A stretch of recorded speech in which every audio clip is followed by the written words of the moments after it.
ക്രിസ്മസിന്റെ വരവറിയിച്ച കൊച്ചിയിൽ cake mixing. Crown Plaza സംഘടിപ്പിച്ച ചടങ്ങിൽ കുട്ടികളും മുതിർന്നവരും ഉൾപ്പെടെ നിരവധി പേർ പങ്കെടുത്തു. ഡിസംബർ ആദ്യ വാരത്തോടെ കേക്ക് നിർമ്മാണം ആരംഭിക്കും.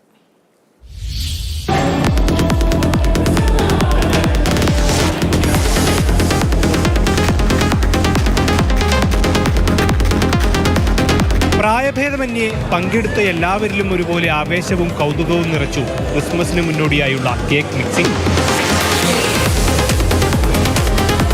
സാമൂഹ്യ പ്രവർത്തകയും B star creations private limited MD Sheela Kochouseph, ഗായകനും സംഗീത സംവിധായകനുമായ ഹരിപ്രസാദ് എന്നിവരായിരുന്നു ചടങ്ങിലെ മുഖ്യാതിഥികൾ. 10,000 കേക്കുകളാണ് ഈ വർഷം ക്രൗൺ പ്ലാസ നിർമ്മിക്കുന്നത്. ഇത്രയും ക്രൗഡിനെ ഇങ്ങനെ ഒരുമിച്ച് ക്രിസ്മസ് സ്റ്റാർട്ട് ചെയ്യുമല്ലേ, ഗുഡ് സ്റ്റാർട്ട്. കേക്ക് മിക്സ് ചെയ്തോ? എങ്ങനെയുണ്ടായിരുന്നു?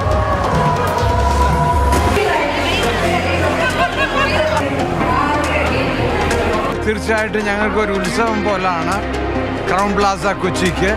അതെല്ലാവരും അതിനെ അംഗീകരിക്കുകയും വരവേൽക്കുകയും ചെയ്യുന്നുണ്ട്. ആദ്യത്തെ ബാച്ച് പോകുന്നത് ആശ്വാസ ഭവന് ആണത് പോകുന്നത്, ആദ്യത്തെ ബാച്ച് മുഴുവൻ.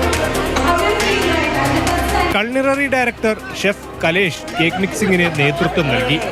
മുന്തിയ ഇനം പഴങ്ങളും നട്ട്സും മറ്റു ചേരുവകളുമാണ് കേക്കിനായി ഉപയോഗിക്കുക. ഇപ്പോൾ ഡ്രൈ ഫ്രൂട്ട്സും വൈൻ, ഹണി, ലിക്കർ ഇതെല്ലാം കൂടെ നമ്മൾ മിക്സ് ചെയ്തിട്ട് ഒരു 2 മാസത്തേക്കുള്ള ഇനിയിപ്പോൾ അത് മെച്ചർ ചെയ്യാൻ വയ്ക്കും. അതിനുശേഷമാണ് നമ്മൾ കേക്ക് ഉണ്ടാക്കാൻ തുടങ്ങുന്നത്. അപ്പോൾ ഷെഫ് ഷിൻഡോ ആണ് ഞങ്ങളുടെ പേസ്ട്രി ഷെഫ്. 10,000 കേക്കാണ് പ്ലാൻ ചെയ്തത്. ഇപ്പോൾ ഈ മിക്സർ ഒരു 2 മാസത്തേക്ക് നമ്മളൊരു മെച്ചൂറിന് വെക്കും.